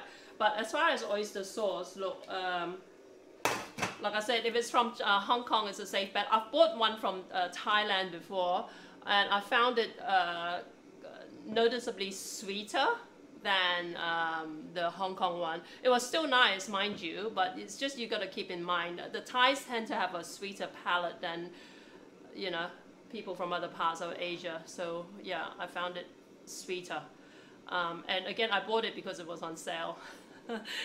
Generally products from Thailand, Malaysia, Indonesia, to me are pretty, like, you know, they're close enough to, you know, I'm familiar enough with their food to know that it's probably going to be a safe bet to buy those products, right?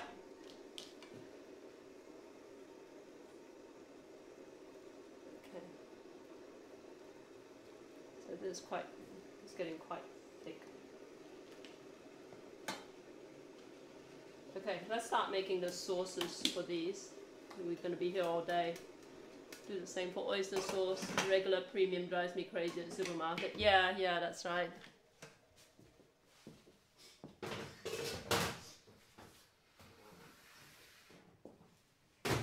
And then you'll get the Thermomix brigade who likes to make things from scratch. You know, if you're familiar with Thermomix, it's almost like a bit of a...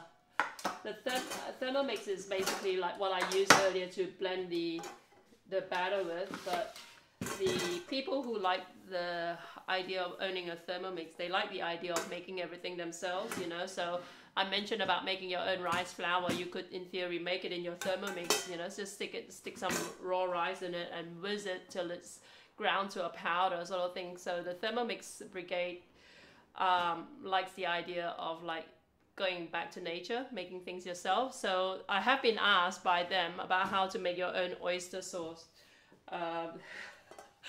You can't, you know, you don't really, it's really not worth the effort to make your own oyster sauce.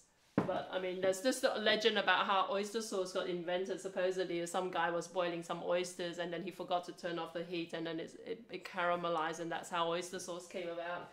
I don't know how much truth there is to that legend, but you know, by all accounts, oyster sauce that's commercially produced has very little oyster in it. That's why you get different grades of oyster sauce. They'll have like premium oyster sauce, like the one that I showed you just now says extra oyster sauce, which really just means that it's got a higher ratio of oysters in it. But you know, it's not something you want to bother with. A lot of it is like stuff that's added to it, like, you know, caramel, you know, some things to caramelize it and whatever. Okay, let's make the sauces.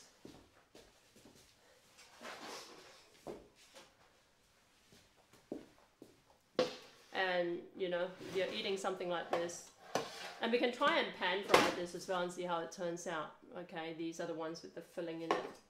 So in Chinatown, usually you'll get these rolls on a trolley with a griddle, and they'll pan fry them, and then they'll serve it with a sauce with you, like a combination of peanut sauce and hoisin sauce, all right? So I think this is, let's open this up. I'm glad it was invented. Can't live without oyster sauce. It's good, right? Yeah.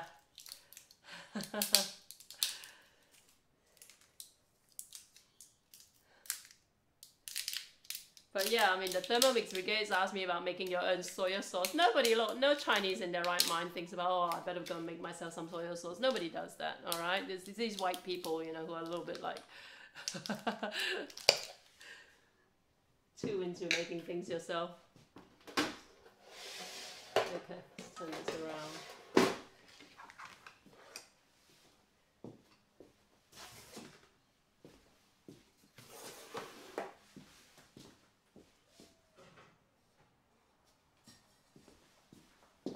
Okay, so this sauce, like I said, this is what we call tim jong in Malaysia. Literally means sweet sauce. Okay, and it's basically just diluted hoisin sauce, like Okay, so this, you're gonna have to add some sugar to this.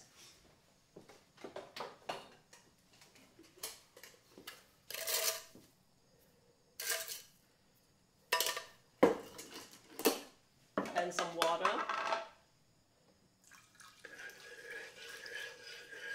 And if you want to thicken it back up, you can then add some tapioca starch plus water just to thicken it back up as well. Alright, but this is how we used to do this at my restaurant.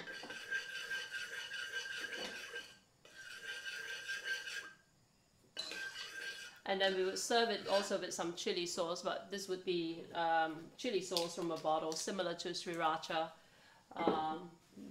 You know those Malaysian chili sauces, the bottle chili sauces? You tell them who makes their own soy sauce when there's an entire aisle filled with 10 different types. I know, right?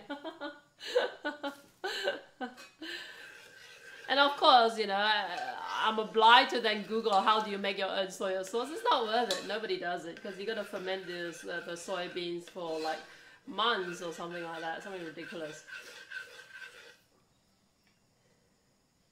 Let me look for chili sauce. See if I've got any.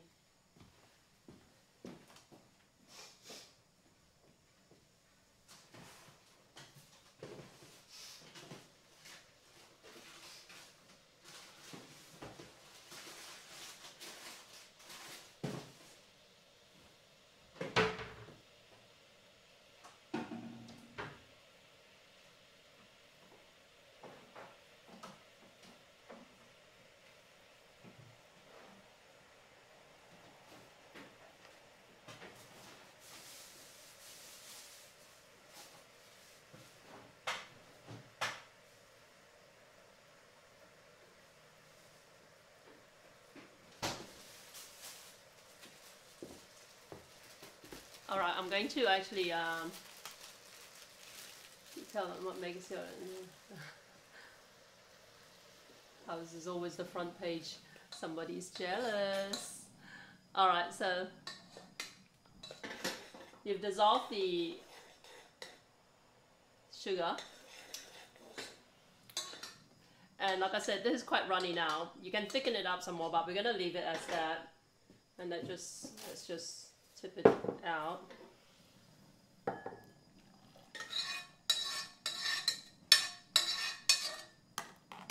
But yeah, usually as a matter of course, I would just thicken this up with a little bit of a tapioca starch, alright?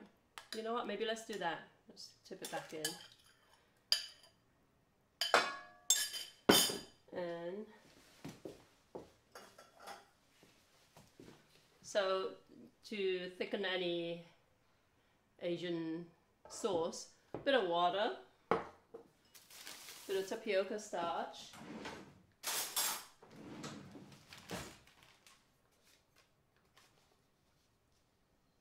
that's probably too much. Let's put it back. Sriracha is a must in our pantry too, yeah. And the thing is that when you buy bottled sauces, like bottled chili sauce, they come in like all kinds of different, like not just strength, but also like sweetness. I generally find that bottles, you need to use it for very specific dishes. Sriracha is great because it's not sweet, right? A lot of Malaysian bottled chili sauces are sweet. Thai sweet chili sauce is, to me, is just way, way, way too sweet. I can't even use it for anything, you know. And the problem is that with a Thai sweet chili sauce is so ubiquitous in Australia that when I sell curry puffs or something, they're like, oh, do you have some sweet chili sauce to go with? Nobody in Malaysia eats curry puffs with Thai sweet chili sauce, alright guys? So just don't embarrass yourselves. A Hui Long brand from USA. Oh, that's interesting. Okay, so this is thickened up. You can see it. It's very, very quickly thicken up. And supposedly, you know, I use tapioca starch for thickening up. Supposedly, Potato starch works better as a thickener because the tapioca starch holds its starchiness much longer. So, you know, you might find if you use tapioca starch for thickening, and definitely if you use cornstarch for thickening, that at some point it loses its starchiness, or whatever it is that, you know, especially if you're not eating it right away, it will become unstarchy again. Welcome in. Hey, how you doing? Okay, so there you go. That's the hoisin sauce with sugar added and water added, and now thicken back up. It's almost a little bit too starchy now, it doesn't matter. But you get the idea. And let's make some chili sauce for it, why not? I've got these red banana chilies, right? They generally lack heat. It really depends on the batch. So I'm gonna add some chili powder to it. Let's just cut it up.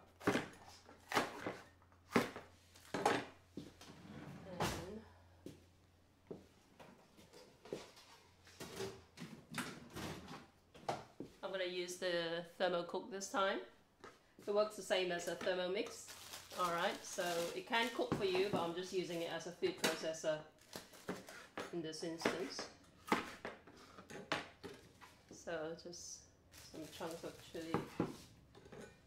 And I'm trying to think if I should add other stuff to it, but no, I think I'll keep this as a pure chili sauce, but I might cook it up with a little bit of oil after that as well, with some salt.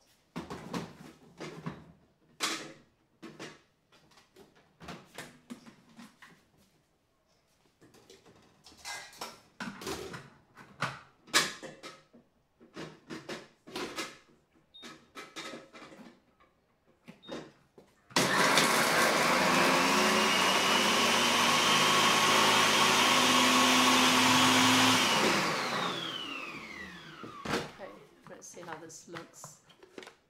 Okay, so just the It brand here. I don't think anyone will even bother to try any other brands. Hui Long. I have to remember that. I don't, you know, in all honesty, I don't usually have sriracha. But if you were eating this, sriracha would work great for it.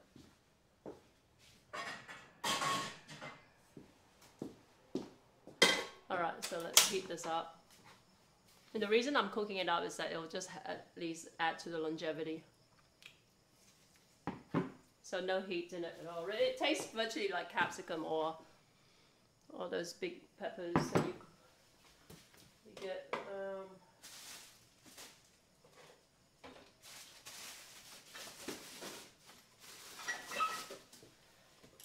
Okay, so I've got some, this is chili, basically the label is a chili crush, okay. It's from Thailand, it's very, very spicy, so just a little goes a long way. But I've just basically sprinkled some into this batch of fresh chili, just to give it some oomph. And I'm gonna add a bit of salt to it.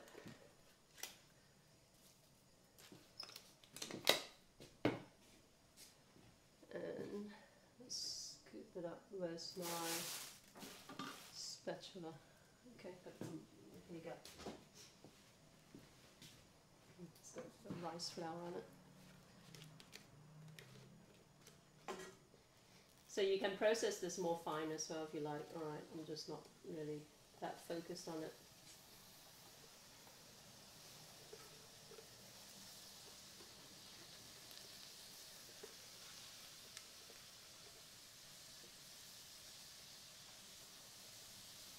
You see there's quite a lot of liquid in it, that's why I haven't put the oil in yet. I just want it to dry up a bit, otherwise it'll start spitting quite rapidly.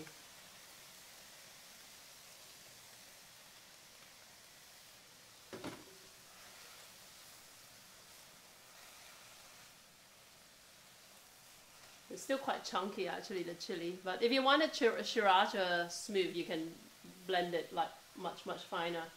It's getting late for me, gonna get my morning face on. Good night. Good night in Canal.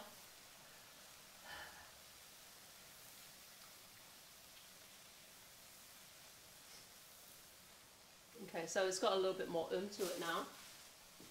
Let's add some oil.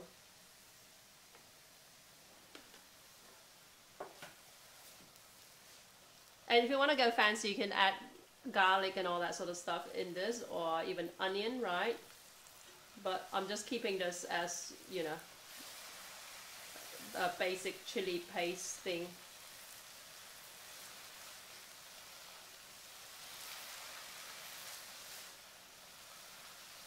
It is very chunky.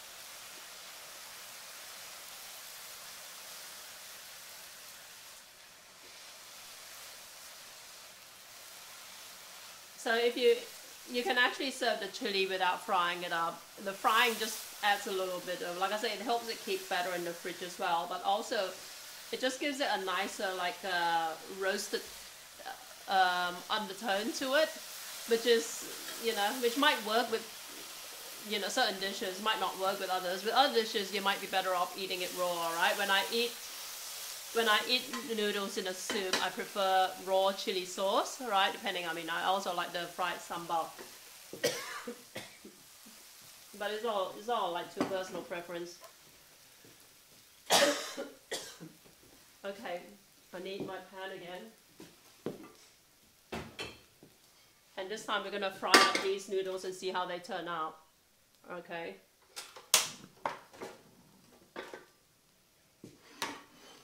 So in Chinatown, you would get like a trolley girl who sells these pan-fried noodles. And like I say, they do serve it with like a combination of peanut sauce and the hoisin sauce over there. The peanut sauce is really just kind of like diluted peanut butter. Alright, so if you've got some peanut butter, just dilute it with some hot water and just better still simmer it a little bit of hot water sort of thing, and that will give you the same flavor. There's nothing particularly like secret about the recipe or particularly exotic about the recipe, but it works really well. So diluted peanut butter plus hoisin sauce. This is the hoisin sauce over here. Okay.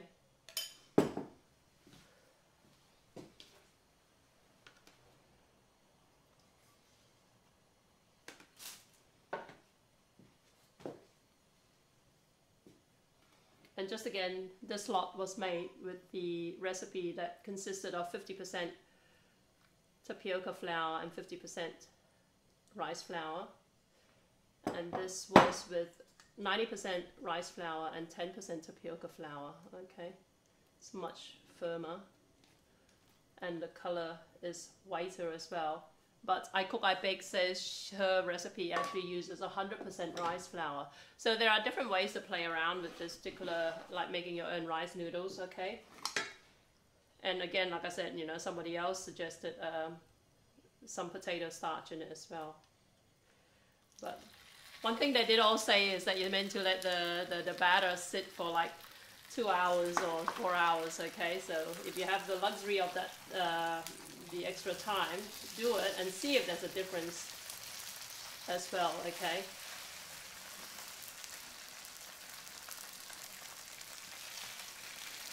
And try this. You know what would go super nice with this? Bagong, a spicy Swedish shrimp paste from Philippines. Bought a jar recently to try because some Australian Thermomix friend argued that it's the same as belacan to be used in Malaysian curries. So it's not the same? Bagong. How interesting. Cyan, if you're still here, you'll have to let us know what bagong tastes like. You know, I don't know if I showed you this before.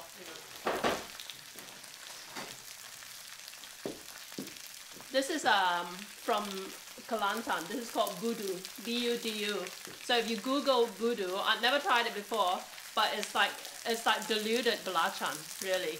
And they use it in, they eat this with nasi kerabu and all that sort of stuff. Very, very pungent. It's a preserved shrimp paste in a sauce form, basically. Okay, let's try and flip this over. Okay, not quite yet. We're going to fry it a little bit more. And you can smell the dried shrimp flavor coming through when you start to pan fry this, right?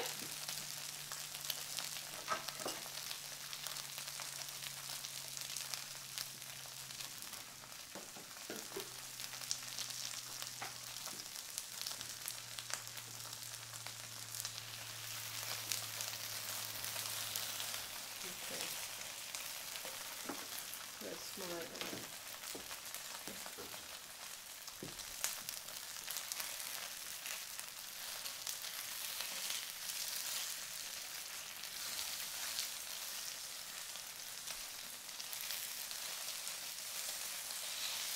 My daughter Becky loves eating this at the Chinese restaurant. See, the first lot I got a little bit crazy with the amount of dried shrimp. I put too much in it and that weighed it down and caused the batter to perforate. Alright, so don't be greedy like me. Cyan, love bagong. Ah, bagong is cooked, I think. It's more like a quite sweet cooked sambal udang curry. How interesting. There was a Filipino grocery store near me, but it just closed down very recently. Otherwise, I'll have to see if I can find it next time and try it.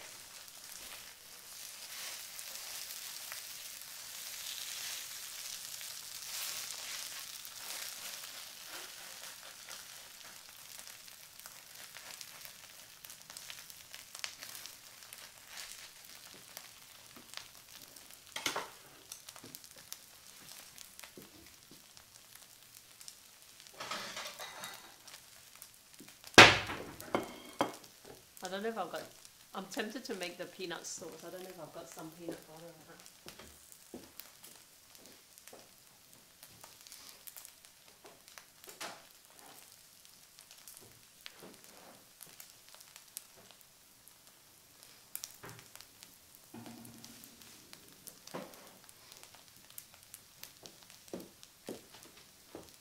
not. No, no peanut butter.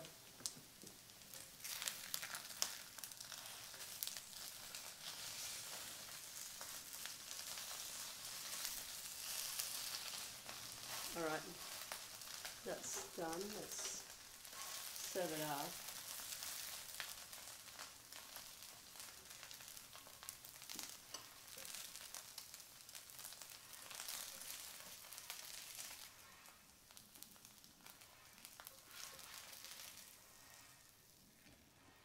Okay, scissors. Where's my scissors? Okay, so what they'll do is actually cut it up. Pair of scissors into chunks like this, so it's easier for you to eat. Okay, and just for the heck of it, let's drizzle some sesame oil over it, just to give it a little bit of a nice aesthetic. And I got carried away with the tapioca starch, so this thing is a little bit too starchy now.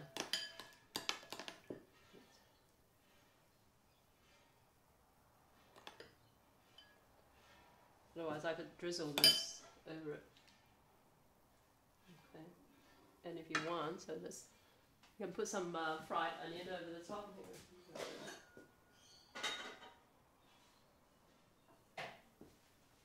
It's my stash of fried onion that I made. My daughter's basically ravaged. Okay, so you can put some fried onion and you can put some sesame seeds over it. So I've got some roasted sesame seeds somewhere.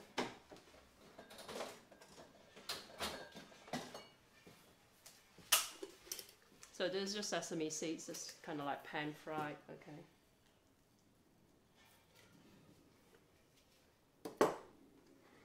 Okay, so there you go. I know it looks a little bit more involved than required. Tell me how much of a jar that would cost in your local supermarket. It's the only brand I could find here. Barrio Fiesta. Barrio Fiesta. Huh. Sound of your ceramic jar, good stuff. So this is the one with the dried shrimp in between, and it's pan fried. And of course you can do the same with these here. On a plate.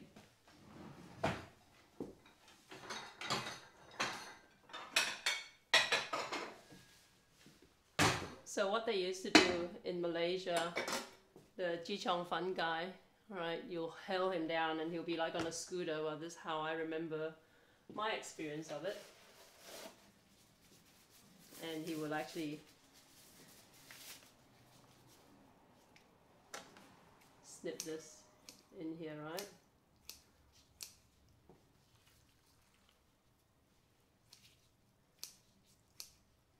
and there'll be like other stuff that go on it, you know, like you've seen me make a yong tau fu in my other broadcasts, which are the stuffed vegetables with fish paste and all that, right? You can have like fish balls and whatever, and he'll snip them. You'll have like bean curd sheets that are filled with fish paste that you can snip them up. You can have like chili and whatever, snip them up, pile it on here, and then he'll drizzle it with a... I'm gonna thin this down because this is annoying me.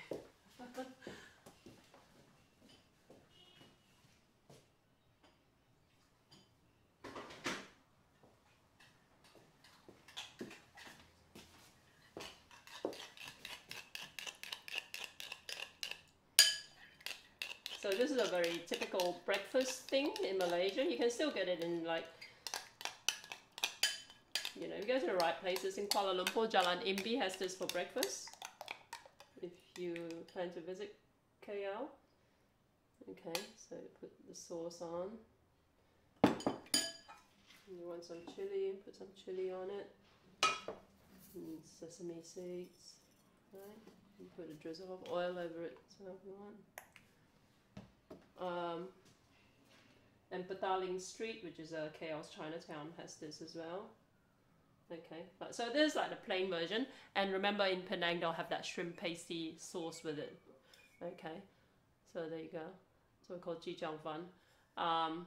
It's very, yeah, very. So you can see how easy it is to make, right? I know this one mommy thinks it's too involved. I could eat that too. There you go, guys. So a couple of different ways to make this, and like I said, I could have actually like put some raw prawns in those roll sheets, right, and then roll it up and let it steam some more, and then that will give you like similar to what you get in Chinatown for yum cha. And you can put like, you know, like I said, the Vietnamese style is that they stir fry some minced pork. Actually, I don't eat pork. Minced pork and some yeah, mushroom or something like that, and then they use that as a filling, but they don't serve it with this sauce like we do here in Malaysia, right? They actually serve it with other stuff, okay? More traditionally fish sauce, or the fish sauce thing, which, you know, I like the Vietnamese fish sauce. I like it in other stuff, not necessarily in this, because I'm so pre-programmed as a Malaysian to eat it the way we Malaysians eat it, to be honest, but you know what I mean. Okay, so there you go, a couple of different ways to do this. So give it a go, let me know what you think, and don't forget to catch my tomorrow night, right? So my first ever non-cooking broadcast. I'd love for you to join me, so if you can, it's going to be 10 p.m. Sydney time, so just go to worldtimebuddy.com if you want to find your local time. Otherwise, there's an event created for it within Twitch itself. If you go to my Twitch events, it'll say tomorrow night. Yeah, so I'd love to catch up with you and talk, not necessarily just about food or Southeast Asia in general, but anything else at all. I had someone ask me yesterday whether I could create some recipes for you know, people going to college who don't have a lot of like stuff to work with and that sort of stuff. So these are all ideas that I find really, really helpful in terms of crafting my content, right? And also, like I said, yeah, just kind of like to catch up so we can get to know each other a little bit better. That'll be awesome. So don't forget, tomorrow night, 10 p.m. Sydney time. Yeah, all you guys, would love for you to join me. I might give this a try. You have a way of convincing me. Yeah, like I said, you know, if you've got a microwave that's on a level surface, try it with a microwave, much, much easier. And with a microwave, you can use, just make sure, obviously you need a microwave safe tub for it, but make sure there are no ridges, all right? So something like this might work in a microwave because it's like all completely smooth at the bottom. But yeah, but the difficulty is finding a suitable tray for it in the microwave. Hamiltons, did you get the new emote? Yes, I did. Yeah, Hamiltons, I'll talk to you about it offline. It looks great. The only thing I was hoping was that it would look like an angry Jackie, you know what I mean? So basically, guys, I've been partnered by Twitch, and I'm entitled to 2 emotes, and Hamilton's a very, very talented cartoon artist, and he did 2 emotes for me. So I wanted kind of like a Jekyll and Hyde emote. One's happy Jackie, hi sort of thing, and the other one's like Jackie with like blazing red eyes, like angry Jackie sort of thing. So yeah, the style is there, but I wanted it to look a little bit malicious, if you know what I mean. But Yeah, but why? Why not? I can drop the eyebrows to make it angrier. Okay, cool. Yeah, yeah, sure. Whatever, whatever you think work. And yeah, if I owe you more money, let me know. Yeah, or like a snarl or something like that. And instead of a wave, I thought maybe we can get rid of the wave or have me holding like a Chinese chopper, you know, Chinese knife like this, or something like that. Just as tongue in cheek kind of stuff, you know. Don't you reckon it's a good idea, guys? But Hamilton's, go and check out his channel. He actually live streams his art as well, so he goes and does a lot of these sketches live on air, so it's very, very fascinating to watch an artist at work. All right. Yeah, so thank you guys. I will see you again, like I said, tomorrow night, and in the meantime I'll be running my playlist of past broadcasts, which I hope will get more eyeballs on my channel, right? Okay. Um, holding knife to stab. I know, right? Don't you think it's a good idea? Kind of like Jackie sort of thing, and the other one, hi, sort of thing, you know?